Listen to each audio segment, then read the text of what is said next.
Hello. It started on a Thursday, our wedding anniversary. A day that usually carried a mix of awkward jokes about how we'd survived another year and some half-hearted attempt to make it special. This time, though, Lauren didn't mention it. Not a word. I wasn't upset, not at first. We'd been busy, and I figured I'd surprise her instead. I booked us a table at that little Italian restaurant she used to love. The one we hadn't been to since our daughter, Haley, was in middle school. I even arranged for the kids to spend the night at my mom's so we'd have the house to ourselves. Lauren came home late that evening, balancing 2 grocery bags and talking on the phone. She didn't even see the flowers I'd left on the counter until I pointed at them. "What's this for?" she asked, her tone more annoyed than curious. "Our anniversary?" I replied, confused. Her face froze for a split second before she recovered, smiling that tight, insincere smile she used when she wanted to end a conversation. "Oh wow, yeah, sorry. Work's been crazy." Then she brushed past me, mumbling about being too tired for dinner. Something was off. It wasn't the forgetting. Lauren wasn't sentimental, and I wasn't either. It was her whole vibe. She didn't look tired. She looked energized. She disappeared into the bedroom while I stood there, staring at the flowers like a fool. A little voice in my head told me to let it go, but another one, it was louder, told me to dig. So, I did something I hadn't done in years. I went through her purse. Felt wrong, even though I was standing in my own kitchen. Her phone wasn't in there, which wasn't surprising. She never let it out of her sight these days. But her wallet was. Tucked behind a stack of loyalty cards was a folded receipt. I pulled it out and flattened it on the counter. It was from a boutique hotel about 40 minutes away. And it wasn't for the night of our anniversary, it was from the previous weekend. 2 nights. King Suite. Paid in cash. My stomach twisted, but I told myself there had to be an explanation. Maybe she'd gone with a friend, or maybe it was a work thing. But why pay in cash? I held onto the receipt like it was evidence from a crime scene, pacing the kitchen until Lauren reemerged.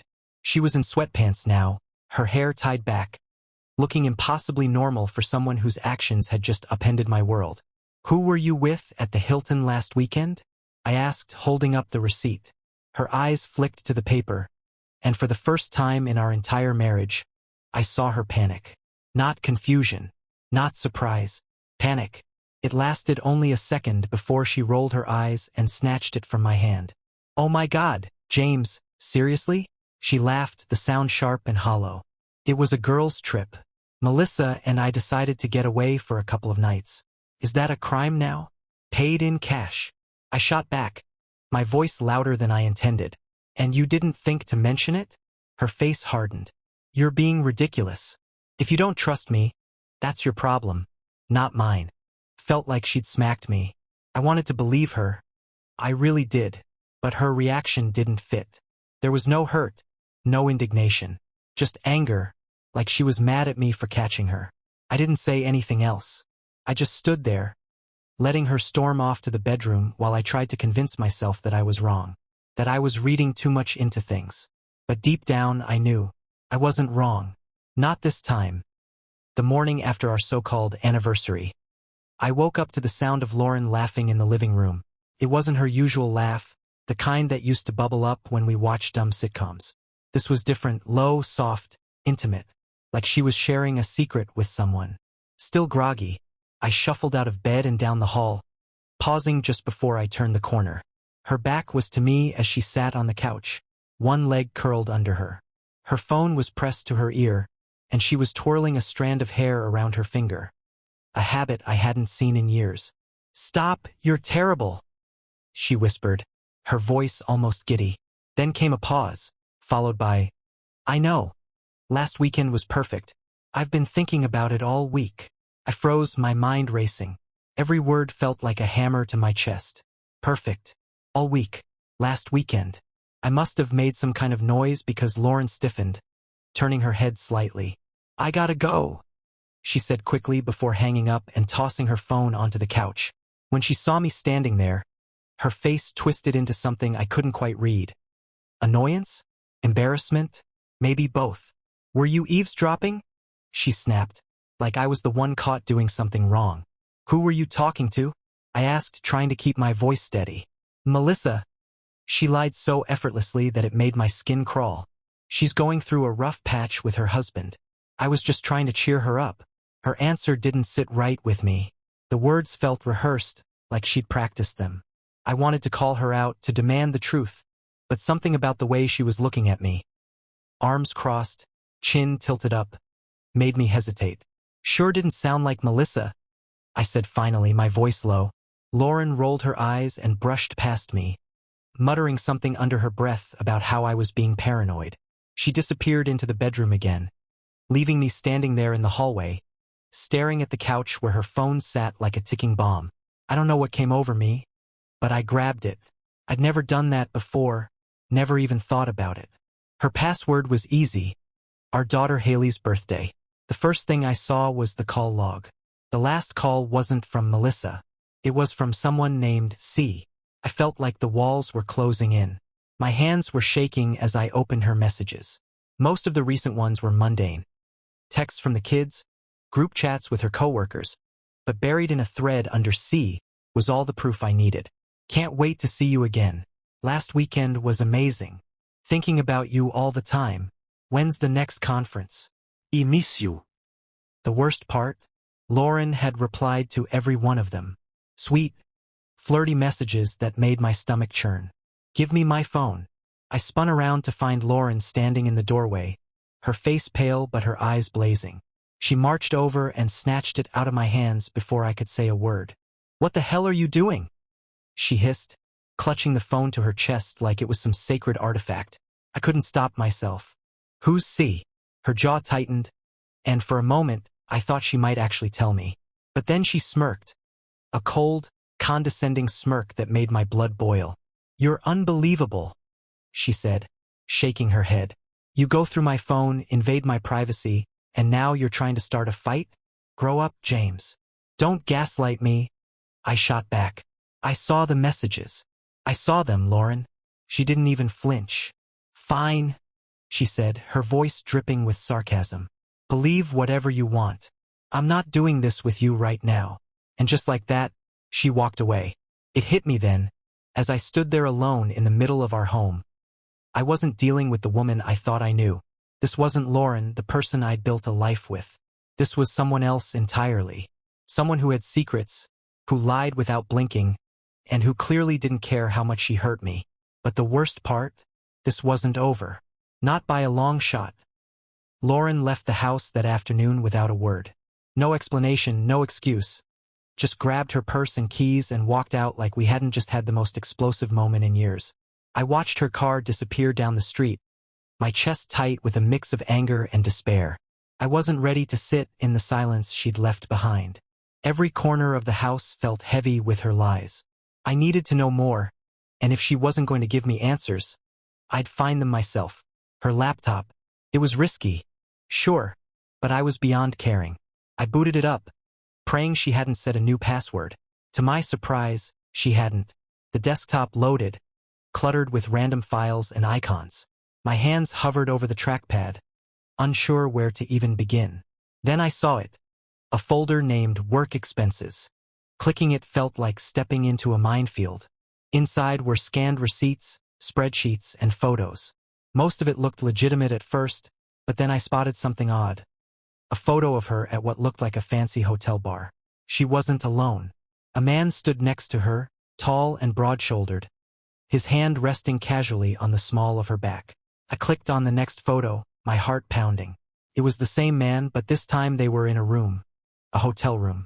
Lauren was on the edge of the bed, laughing at something he'd said. She looked happy. Happier than I'd seen her in years.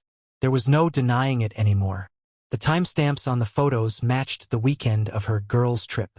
And the man? He wasn't some faceless stranger. I'd seen him before. His name was Chris, a guy she'd introduced me to months ago as one of her colleagues. I remembered shaking his hand at a work event, thinking nothing of it. He'd been polite, charming even, but nothing about him had seemed remarkable. Now I couldn't unsee the way his hand lingered on her back in the photos, the way she leaned into him. I sat back, staring at the screen as the weight of it all crashed down on me. Lauren wasn't just cheating. She was living a double life. The front door slammed, jolting me out of my thoughts. Lauren was back, her footsteps echoing in the hallway. I didn't bother closing the laptop. "Find what you were looking for?" she asked, her voice sharp as a knife. She was standing in the doorway, arms crossed, her eyes flicking from me to the open laptop. She didn't look surprised. If anything, she looked annoyed, like I was an inconvenience, a problem she didn't have time for. "Who is he?"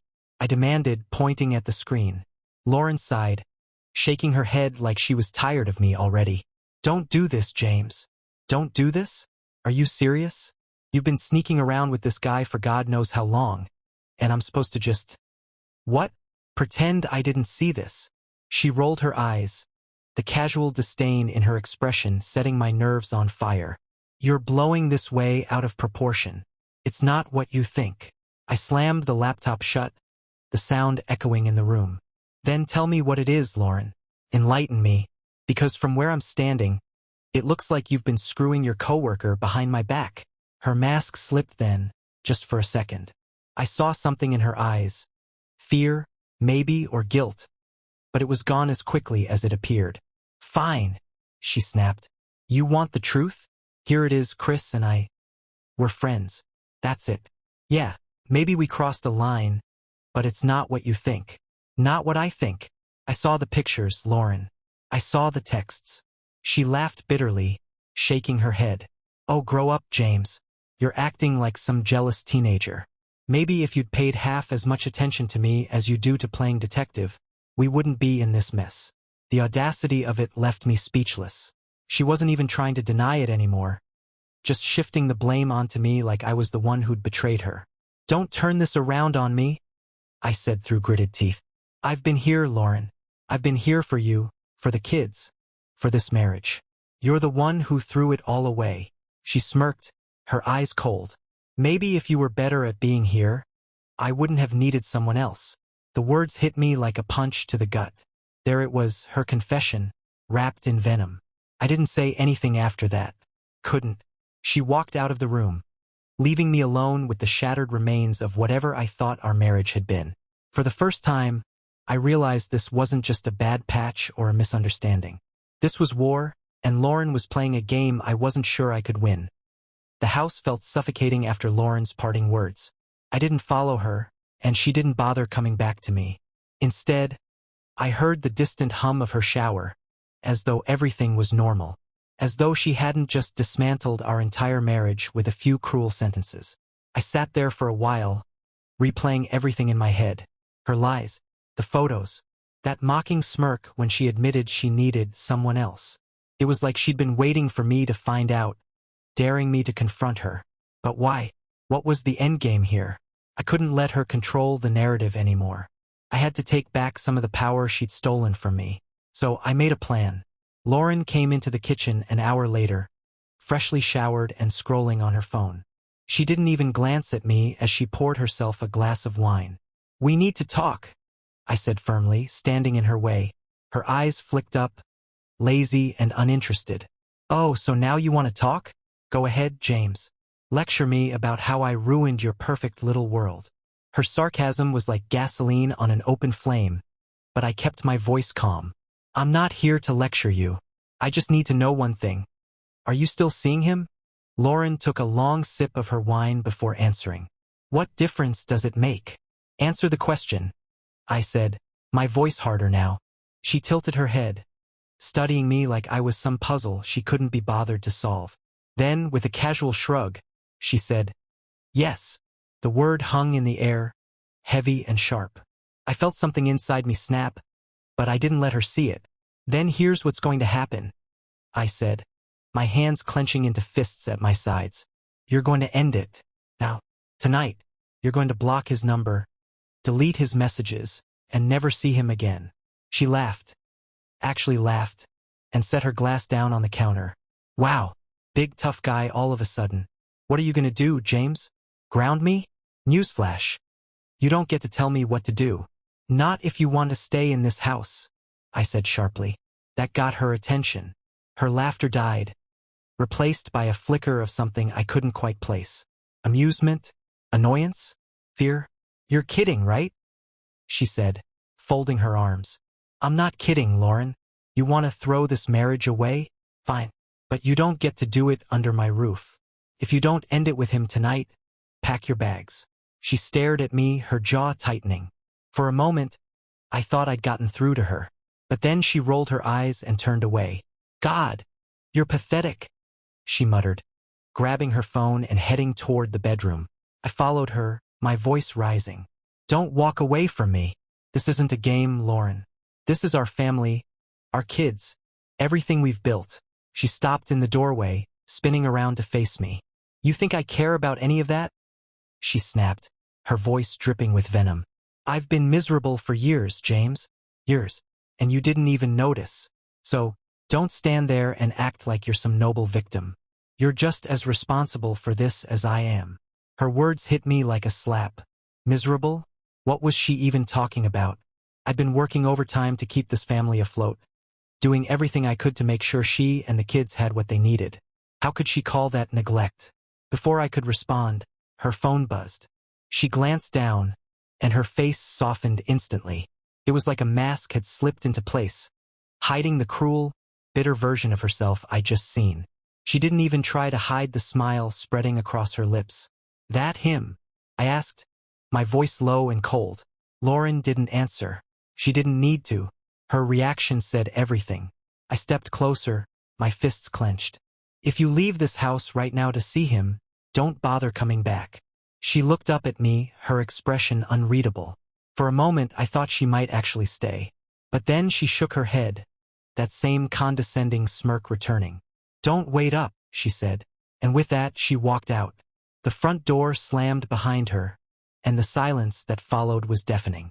I stood there, my chest heaving, as the realization sunk in.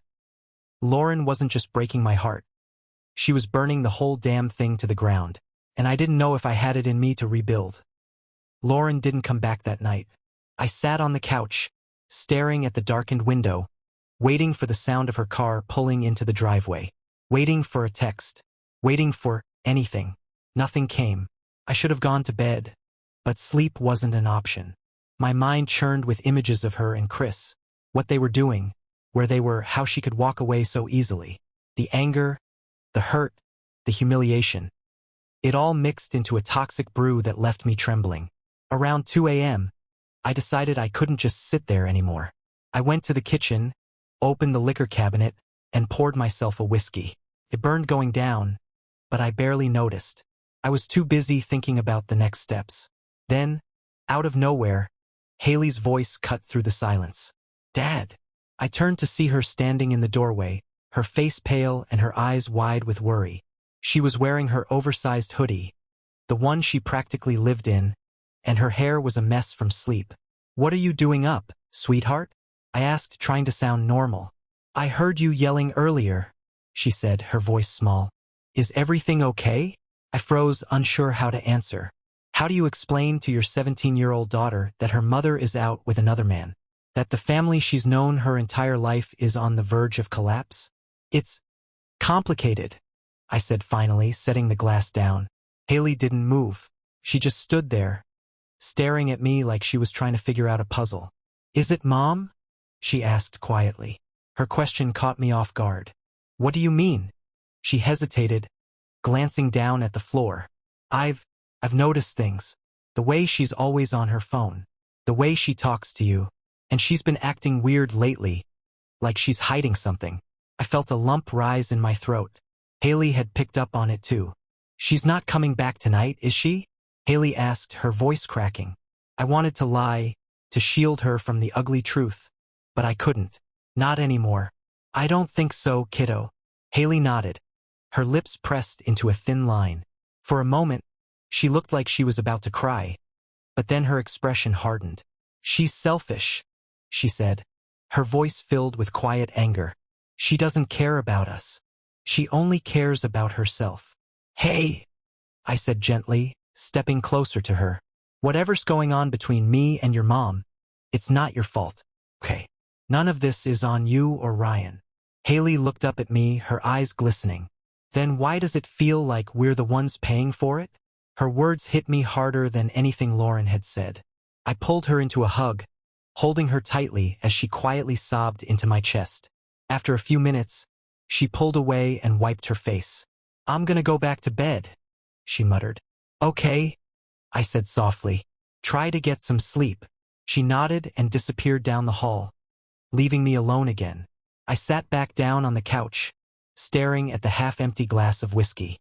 Haley was right. Lauren's choices weren't just hurting me. They were hurting all of us. By the time the sun came up, I'd made a decision. If Lauren wanted to burn everything down, fine. But I wasn't going to stand in the ashes and let her walk all over me. I needed to protect myself. I needed to protect my kids. When she finally came home at 7 a.m., I was waiting for her. She looked tired, her makeup smudged and her hair a mess. She didn't say anything as she walked through the door, just tossed her keys on the counter like it was any other day. "Lauren," I said, my voice steady but firm. She paused, turning to look at me. "What now, James?" she asked, her tone dripping with impatience. I stood up, meeting her gaze. "We're done." For a moment she looked surprised. Then she laughed. A short, bitter laugh that made my blood boil. "Oh, please, you're not going anywhere. Watch me," I said, stepping closer. "I'm done playing your games. I'm done being the fool you laugh about with him. I'm filing for divorce. And if you think I'm going to let you waltz out of here with everything, you're dead wrong." Her smirk faltered, just for a second. "You think you're so tough, don't you? You don't have the guts to follow through." "Try me," I said, my voice low and cold. Lauren stared at me, her jaw clenched. For the first time, I saw a crack in her confidence. She didn't have control over me anymore, and she knew it. Without another word, she grabbed her keys and stormed out again, slamming the door behind her. This time, I didn't care where she went. I had bigger things to focus on, like rebuilding my life without her in it. The house felt like a battlefield after Lauren left. Everything was too quiet, the air heavy with the weight of what had just happened. I couldn't sit still, so I started pacing, replaying her smirk, her condescending laugh, and her final words before she walked out. "You don't have the guts." She underestimated me. That much was clear. I spent the next few hours combing through everything. Bank statements, email accounts, her laptop again. If she was going to treat me like I was too stupid to see the truth, I was going to prove her wrong. And then I found it. Buried in her email was a receipt from a private investigator. The subject line read, "Completed work, invoice attached." My pulse quickened as I clicked it open. The email was brief, confirming that Lauren had paid for surveillance services. What the hell was she surveilling? Attached to the email was a PDF. My stomach sank as I opened it and saw my own name at the top of the file. Lauren had hired someone to spy on me. The report was meticulous. Photographs of me leaving work, timestamps of when I dropped the kids off at school, even notes about which grocery store I went to. It went back months, longer than I realized Lauren had been pulling away. At first, I thought maybe this was about custody. Maybe she was trying to build a case against me for being an unfit parent. But the deeper I read, the clearer it became that this wasn't about custody. It was about control. The investigator's notes included phrases like, "Subject maintains predictable routine," and "No unusual behavior observed." They'd followed me for weeks, and the conclusion was the same every time. I wasn't doing anything wrong, yet she still had this file. Why? Then I noticed the final page. Scrawled at the bottom in handwriting I recognized as Lauren's were the words, "Check bank accounts. He's hiding something." I stared at those words, my mind racing. Lauren had been digging into my life, looking for reasons to justify her affair. She was building a narrative in which I was the villain, so she wouldn't have to be. The anger that simmered inside me boiled over. I closed the laptop and grabbed my phone, dialing a number I never thought I'd need. "My lawyer, David." "James," he said, surprised to hear from me. "What's going on?" "I need your help," I said, my voice trembling with controlled rage. "I think Lauren is about to start a war, and I'm not going to let her win." I told him everything about the affair, the hotel receipts, the emails, and now this private investigator. David didn't hesitate. "First step, secure your finances," he said. "Move half of the joint account into one in your name. Don't leave her with nothing, but make sure you're protected. If she's already digging, It's only a matter of time before she tries to freeze you out. What about the kids? I asked. Haley already knows something's wrong. I don't want them to get caught in the crossfire. David paused, his tone softening. Do what's best for them. Be honest, but keep it age-appropriate. This isn't their fault, James. Don't let them think it is. By the time I hung up, I had a plan. Lauren thought she could manipulate this situation, that she could turn me into the bad guy while she walked away scot-free. But she was wrong. The first thing I did was transfer the money, leaving just enough to cover household expenses. Then I printed copies of every incriminating email, receipt, and photo I could find. I wasn't going to confront her with them, not yet, but I wanted to be ready. By the time Lauren returned that afternoon, I was sitting at the dining table with a stack of papers in front of me. She walked in, pausing when she saw me. Her expression was a mix of curiosity and irritation. What now? She asked, tossing her bag onto the counter. Sit down, I said, my voice calm but firm. She hesitated, her eyes narrowing. What's this about? I didn't answer, just gestured to the chair across from me. After a moment, she sighed dramatically and sat down. You've been busy, I said, sliding the investigator's report across the table. Her face went pale.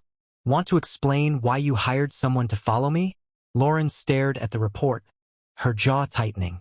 Don't act like you're innocent, she said finally, her voice cold. I know you've been hiding money. I've seen the accounts. I haven't hidden a thing, I said, leaning forward.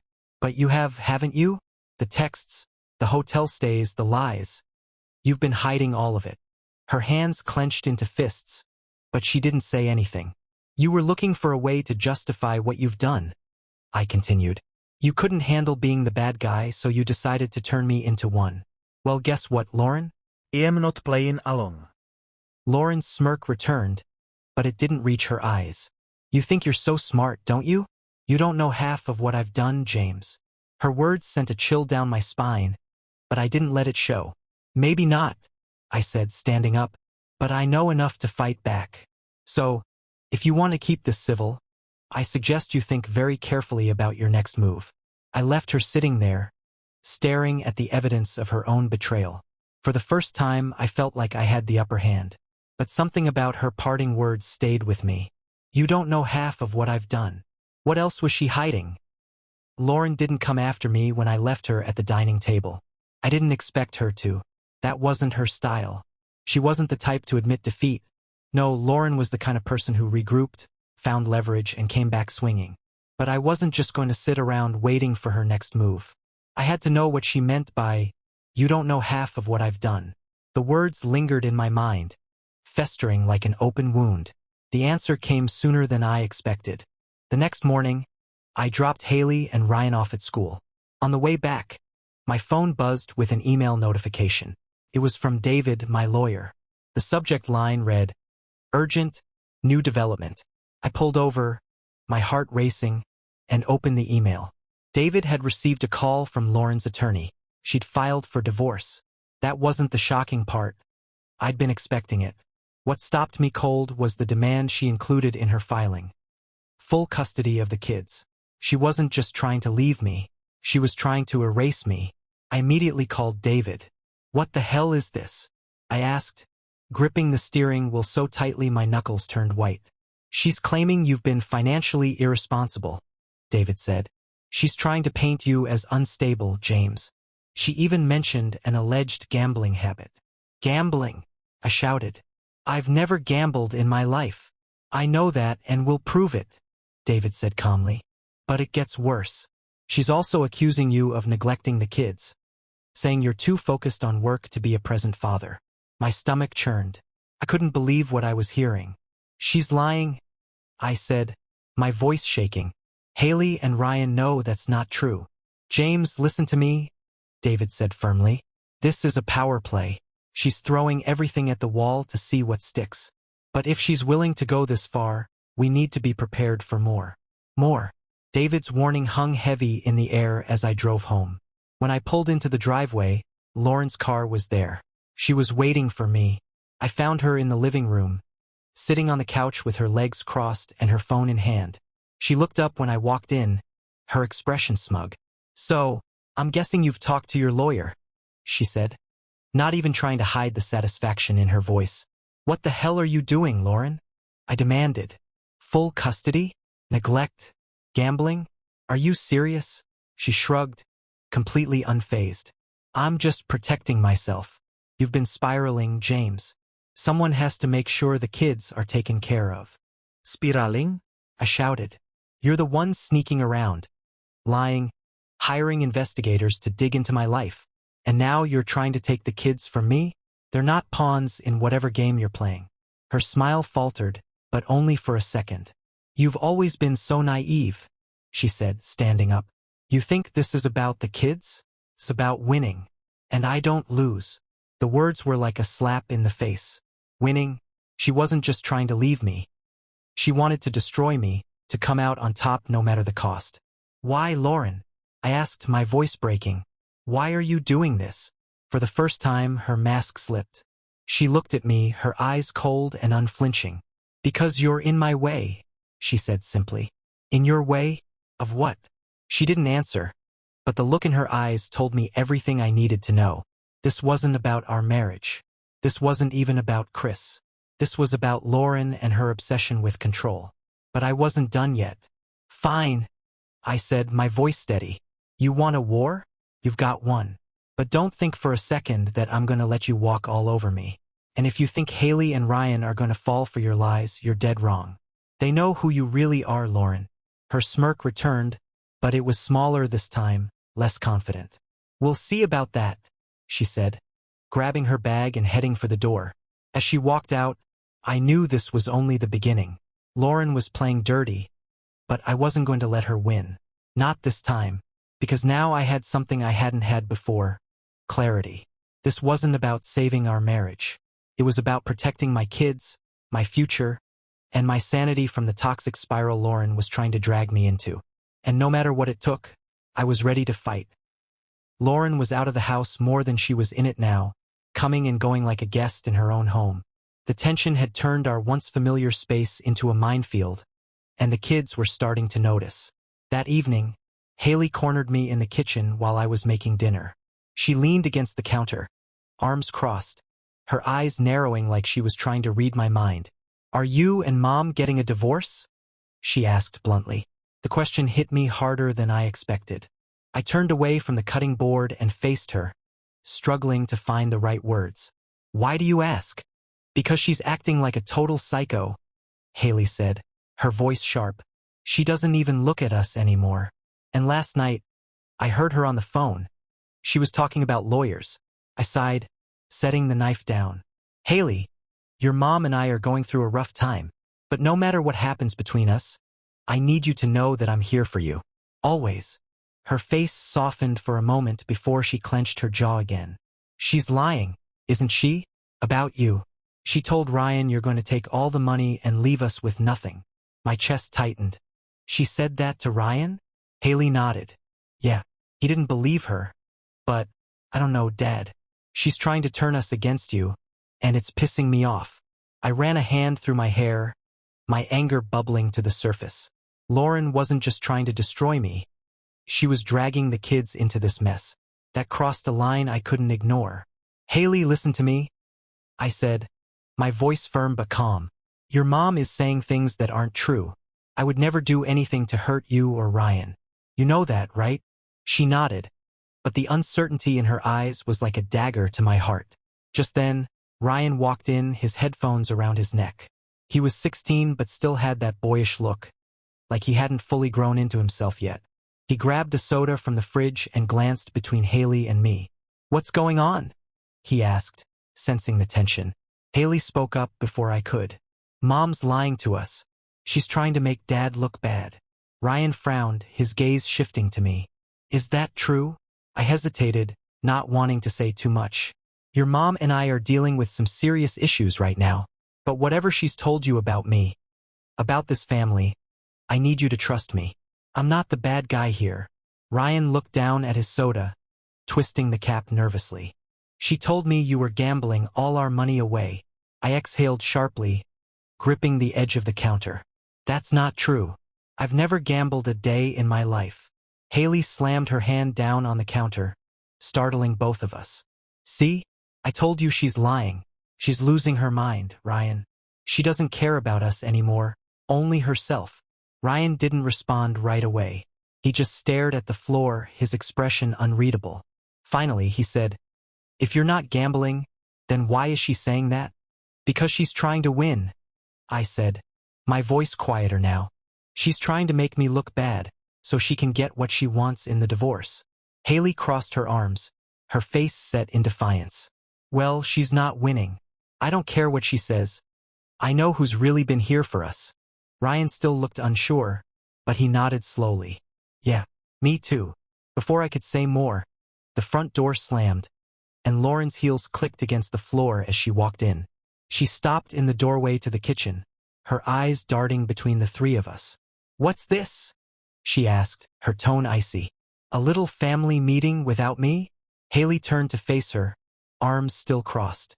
"We were just talking about how you're lying to us." Again. Lauren's eyes flashed with anger. "Excuse me? You told Ryan that Dad's gambling," Haley said, her voice rising. "That's total bull, and you know it." Lauren stepped forward, her face hardening. "Watch your tone, young lady." "No, you watch yours." Haley shot back, stepping closer. "You've been acting like a total stranger, and we're sick of it." "Haley, enough," I said, trying to de-escalate, but she wasn't backing down. "No, Dad. She needs to hear this." Haley turned back to Lauren, her voice shaking with anger. "You're the one breaking this family, not him. So stop trying to make us hate him, because it's not going to work." Lauren's face turned red, her lips pressed into a thin line. "You have no idea what you're talking about," she said through gritted teeth. "Yeah, I do," Haley snapped. "I see everything. We both do." Ryan didn't say anything, but the look he gave Lauren was enough to make her falter. She turned on her heel and stormed out of the kitchen, slamming the door to the bedroom behind her. The silence that followed was deafening. "Haley, go easy on her," I said softly. "She's still your mom." Haley scoffed, shaking her head. "She's not acting like it." She stormed off to her room, leaving Ryan and me alone. He looked at me, his face a mix of confusion and sadness. "What do we do now?" he asked. I didn't have an answer. All I knew was that the battle lines had been drawn, and the kids were stuck in the middle. And no matter how much I wanted to protect them, Lauren was making it impossible. But one thing was clear. This wasn't just a fight for my marriage anymore. This was a fight for my family, and I wasn't going to let her take them from me. The days that followed felt like walking a tightrope over a pit of fire. Lauren barely spoke to me or the kids. When she wasn't locked in the bedroom or on her phone, she was out of the house. The tension was unbearable, and I could see the cracks forming in Haley and Ryan. But it was what I didn't see that worried me most. Lauren's cryptic words, her accusations, and her growing absence gnawed at me. She was up to something, I just didn't know what. That changed one afternoon when Ryan came home from school, unusually quiet. Normally, he'd head straight to his room or the kitchen, but today he hovered in the hallway, his shoulders stiff. "Ryan," I called out. "Everything okay?" He hesitated, then walked over, his hands stuffed in his pockets. I need to show you something." The way he said it sent a chill through me. "All right," I said, motioning for him to sit. "What is it?" Ryan pulled out his phone, unlocked it, and handed it to me. On the screen was a string of messages in a group chat I didn't recognize. At first, I thought it was just teenage banter. But as I scrolled, I realized these weren't his friends. "Make sure you're careful with your dad. He's unstable, and we don't know how he'll react. If he tries to pull anything, call me immediately." The sender? Lauren. I felt my blood run cold.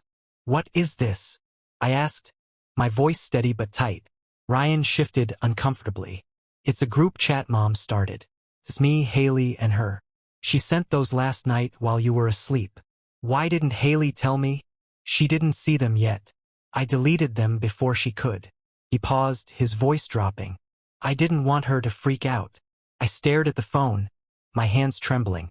Lauren was planting seeds of doubt in the kids, trying to make them see me as some kind of threat. It wasn't just manipulation, it was a calculated attempt to turn them against me. Ryan leaned forward, his expression serious. I know you're not unstable, Dad. I know Mom's just trying to mess with us. But what if she tries to use this in court? What if she says you're dangerous or something? His words hit me like a freight train. That's exactly what she was doing. Building a case. Laying the groundwork for a custody battle where I was the villain. Ryan, listen to me, I said, my voice firm. Whatever your mom is saying, you know who I am. You've lived with me your whole life. You've seen how I treat you and Haley. That's what matters. Not the lies she's trying to spread. Ryan nodded, but the worry in his eyes didn't fade. What do we do? I sat back, thinking hard. Lauren was escalating, and I couldn't let her win this. But I also couldn't stoop to her level. I needed proof, something concrete to show the court who she really was. Ryan, I said slowly, I need you to send me those screenshots. Don't delete anything else she sends. Okay? If she says anything weird, anything that feels off, I need to know about it. Are we spying on her now? He asked, his voice hesitant. No, I said firmly. We're protecting ourselves. There's a difference. He seemed to accept that, nodding as he handed me his phone. I saved the screenshots to my email, then handed it back. Go upstairs and let Haley know I want to talk to her later. Okay? Okay, he said, standing up. Just don't let her win, Dad. I won't, I said, watching as he disappeared down the hall. Once he was gone, I grabbed my own phone and called David. James, he answered. What's going on? I explained the messages, the group chat, and Lauren's attempts to poison the kids against me. David was quiet for a moment before speaking. This is serious, he said. If she's creating a narrative that you're dangerous, she's likely planning to use it in court. But her overreach could work against her if we play it right. What do you mean? If we can prove she's lying, if we can show she's manipulating the kids, that'll hurt her credibility. Judges don't take kindly to parents who weaponize their children in a divorce. The idea gave me hope, but it also made my stomach turn. Lauren wasn't just fighting me. She was dragging the kids into her web of lies, and she wasn't stopping. After I hung up, I sat in the quiet house, the weight of it all pressing down on me. Lauren was moving faster than I'd anticipated, and the stakes were higher than I'd realized. But she made one mistake. She underestimated me. If she wanted to play dirty, I'd play smart, and I'd make sure the truth came out no matter what it took. For the first time since this nightmare began, I felt something I hadn't felt in weeks. Determination. Lauren came home late that night, her heels clicking against the hardwood floor like the ticking of a bomb. She didn't bother acknowledging me as she walked past the living room, her phone glued to her hand. Lauren, I said, my voice sharp. She paused mid-stride, turning to look at me with an expression that could only be described as bored. What? We need to talk. About what now? She sighed, her tone drenched in exasperation. I stood holding up my phone. About this. Her eyes narrowed, and for the first time, I saw a flicker of unease. What's that supposed to be? Your messages to the kids, I said, stepping closer. Telling them I'm unstable? That they need to be careful around me? What kind of parent does that? Her expression hardened, the unease replaced by a cold smirk. Oh, so Ryan showed you. Figures. He's always been too soft. Don't try to turn this around, I snapped. You're lying to them, Lauren. You're trying to turn them against me. And for what? So you can win? At what cost? She crossed her arms, her smirk widening. At whatever cost it takes, James. You think I'm gonna let you walk out of this with everything? With them? They're not trophies, I said through gritted teeth. They're our kids, and they see right through you. Her laugh was cold and sharp, cutting through the air like a blade. Do they? Because I'm pretty sure Haley's just a teenager playing rebel, and Ryan? He's too scared to make up his own mind. Don't you dare talk about them like that, I said, my voice rising. They're smarter than you think, Lauren. They know who's been there for them. Oh, please, she said, rolling her eyes. You think playing the martyr makes you the better parent? You're pathetic, James. Always have been. I took a deep breath, trying to keep my composure. This stops now, I said. You can play whatever games you want with me, but you leave them out of it. Do you hear me? Lauren stepped closer, her face inches from mine. Her eyes were cold, calculating. You think you're in control here, don't you? You think you can intimidate me? Let me tell you something, James. I always win. Always. And if you think for 1 second that I'm going to let you walk away unscathed, you're delusional. I didn't flinch. I don't care what you do to me, but you're not dragging Haley and Ryan down with you. For a moment, we stood there in silence, locked in a battle of wills. Then, as if deciding she'd had enough, Lauren stepped back and grabbed her purse. You're not worth this conversation, she said, heading for the door. As the door slammed behind her, I felt a strange mix of relief and dread. Lauren wasn't done, not by a long shot. I went to check on the kids. Haley was in her room, headphones on, her expression hard as she stared at her laptop screen. Ryan was in his, flipping through a textbook with a distracted look on his face. Hey, I said softly, stepping into Ryan's room. He looked up, startled. What's up? I just wanted to check on you, I said, sitting on the edge of his bed. You okay? Ryan hesitated, then nodded. Yeah, not really, but I'll be fine. I'm sorry you're stuck in the middle of this, I said, my voice heavy with guilt. You and Haley don't deserve any of this. He shrugged, but I could see the weight he was carrying. It's not your fault, Dad. Maybe not, I said, but I'm going to fix it. I promise. Ryan didn't say anything, but the look he gave me said enough. As I left his room, my phone buzzed. It was a message from David. Call me ASAP. New development on Lauren's side. My stomach twisted as I dialed his number. David, I said as soon as he answered. She's filed an emergency motion, he said without preamble. She's claiming you're a danger to the kids and is requesting a temporary restraining order. What? I said, the blood draining from my face. On what grounds? She's alleging verbal abuse and claiming you've been erratic, unstable, even. She's submitted an affidavit with her accusations, but it's flimsy at best. Don't panic. Don't panic, I snapped. She's trying to keep me from my kids, David. I know, he said, his voice calm but firm. But we can fight this. I'll file a response first thing in the morning. In the meantime, keep your distance from her. Don't give her any ammunition. I hung up, my mind racing. Lauren's final card was on the table, and it was worse than I'd imagined. She wasn't just trying to destroy me. She was trying to erase me. But if she thought I was going to back down, she was dead wrong. This wasn't just a fight for my kids anymore. This was a fight for my life. The next morning, I woke up to the sound of my phone buzzing. It was Haley.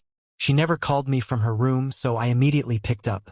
Dad, she whispered, her voice urgent. Mom's talking to someone downstairs. What do you mean? I asked, sitting up. I think it's a lawyer or something. She's saying crazy stuff about you. Haley's voice cracked, and I could tell she was holding back tears. She said she's going to make sure we never see you again. The words hit me like a sledgehammer. Stay in your room, Haley. Don't get involved. But, no but, I said firmly.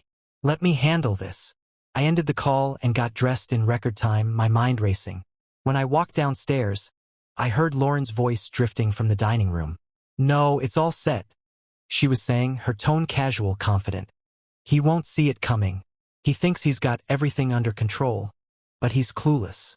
I stopped in the hallway, listening. He's always been weak, Lauren continued. And the kids? They'll get over it. They'll thank me someday for getting them away from him. I couldn't take it anymore. I stepped into the room, and Lauren froze. She was sitting at the table with her laptop open, her phone on speaker.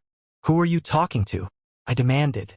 She quickly ended the call, slamming her laptop shut. None of your business, she said, her voice icy. It is my business if you're plotting to take my kids away from me, I said, stepping closer. What's your plan, Lauren? Lie to the court? Tell them I'm some kind of monster? Her smirk returned, infuriatingly smug. I don't have to lie, James. You've already done enough damage to yourself. I stared at her, my anger boiling over.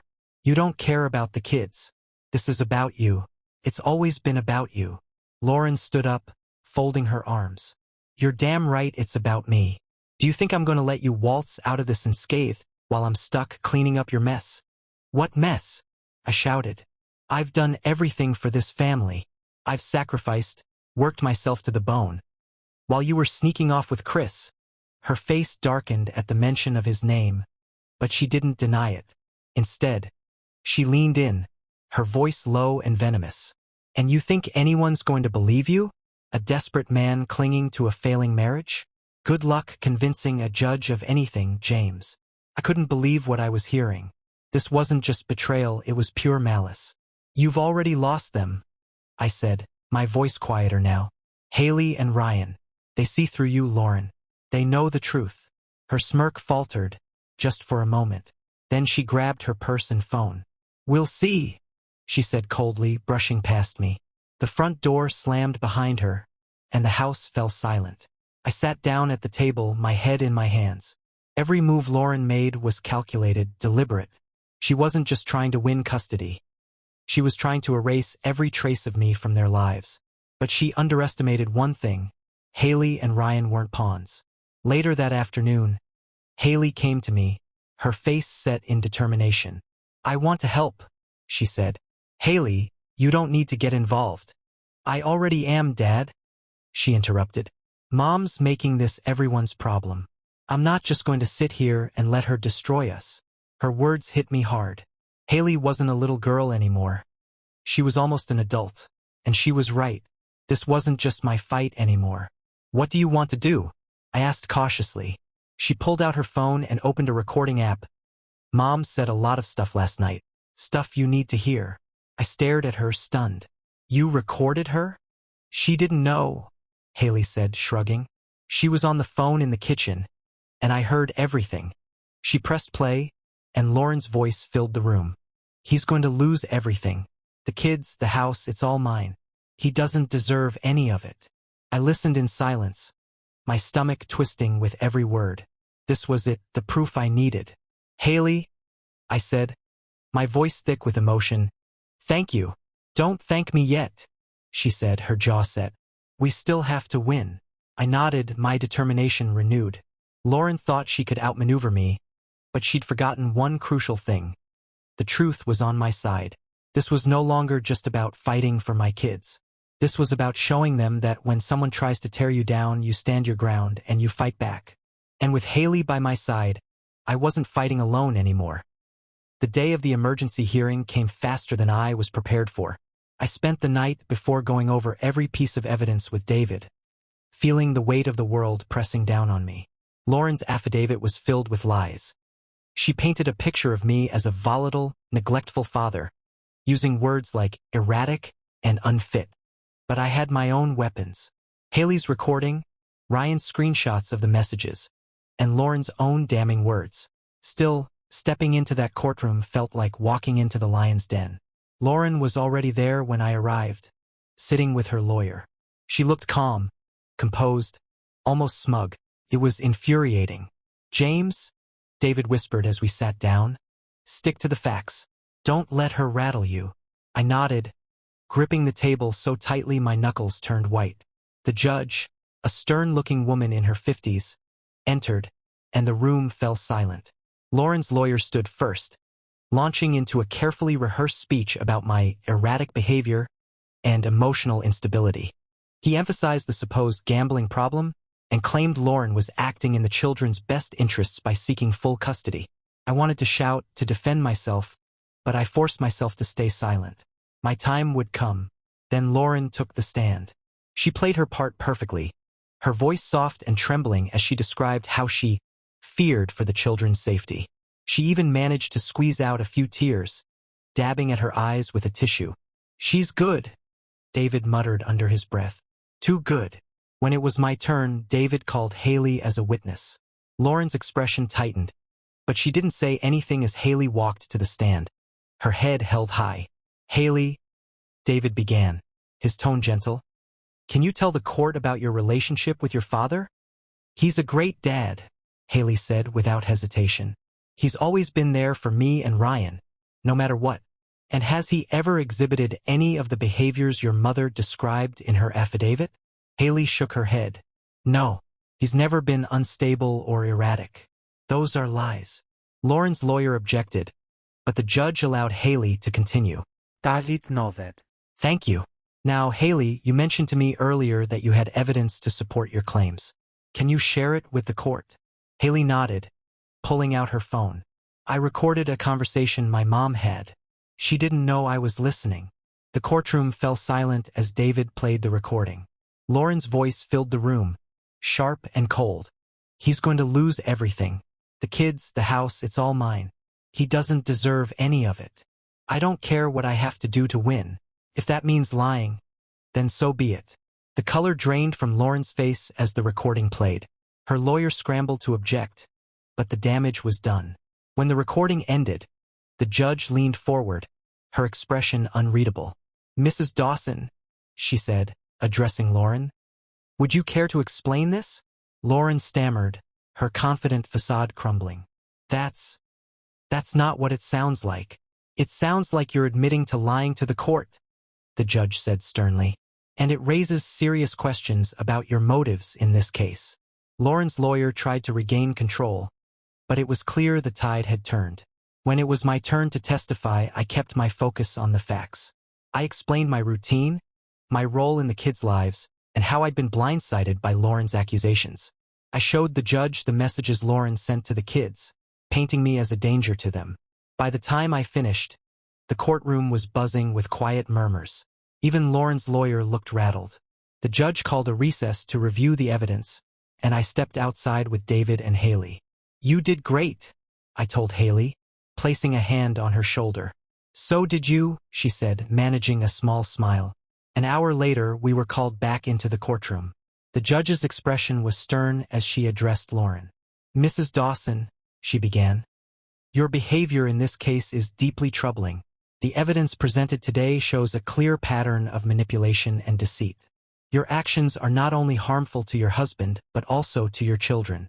Lauren's face was pale, her confident smirk long gone. The judge turned to me. Mr. Dawson, based on the evidence, I see no reason to grant the restraining order or to alter the current custody arrangement. I strongly advise both parties to focus on what's best for the children moving forward. Relief washed over me, but I didn't celebrate. Not yet. This wasn't the end, just the first battle. As we left the courtroom, Lauren brushed past me, her eyes flashing with anger. This isn't over, she hissed. No, I said, meeting her gaze. It's not, but the truth is on my side, and you can't hide from it forever. She stormed off, leaving me standing with Haley and David. I knew the road ahead wouldn't be easy, but for the first time, I felt like I had a fighting chance. Lauren had underestimated me. She'd underestimated the kids. And now, she was finally facing the consequences. The fallout from the hearing was immediate. Lauren didn't come home that night. In fact, she didn't come home for 3 days. Haley, Ryan, and I carried on as best we could, but the tension hung heavy in the air, a silent reminder that the war wasn't over. On the 4th day, I got a call from David. James, he said, his tone urgent.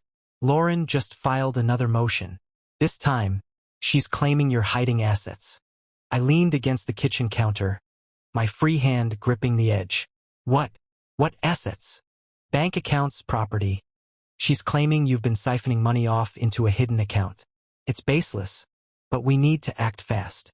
She's grasping at straws, I said through gritted teeth. She knows she's losing. Exactly, David said. But baseless or not, we have to address it. She's trying to drag this out, make it as messy as possible. I hung up, my mind racing. Lauren's desperation was growing, and with it, her willingness to destroy everything in her path. But what she didn't realize was that she'd overplayed her hand. The first crack came that evening when Ryan came to me with an envelope he'd found in Lauren's desk. I wasn't snooping, he said quickly, holding it out. I was looking for a charger, and I saw this. The envelope was thick, stuffed with documents. I opened it and immediately recognized some of the papers. Bank statements, credit card bills, and receipts. But they weren't mine. They were Lauren's. At first glance, they looked ordinary. But as I flipped through, a pattern emerged. Large withdrawals, unexplained expenses, and transfers to accounts I didn't recognize. One name stood out, Chris. I spread the documents out on the dining table, my heart pounding. There were hotel bookings in his name, expensive dinners, even a down payment on what looked like a rental property. "Dad," Ryan said, his voice hesitant, "is this bad?"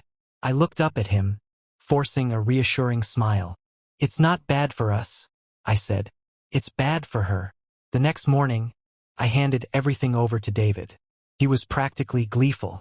"This is gold, James," he said.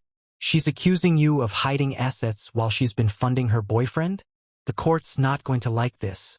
Lauren came home that afternoon, her face cold and unreadable. She didn't say a word as she walked past me, heading straight for the bedroom. But I could tell she knew something had shifted. That night, I called a family meeting. Haley and Ryan sat across from me at the dining table, their expressions wary.